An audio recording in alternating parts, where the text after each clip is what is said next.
Hey Coaster Crew fans, we are at the top of the Eiffel Tower checking out the latest update on Orion. Looks like we have some track in place and lots of tracks sitting by, but all the land clearing is done. As you can see, all the way past Racer, all the way down there.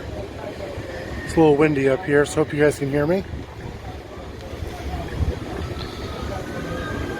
So the lift hill should be starting just about there. And we got some transfer track, I believe, and some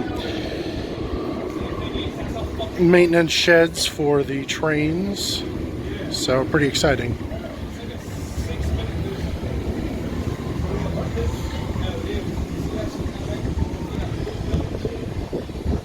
It's a big panoramic view there.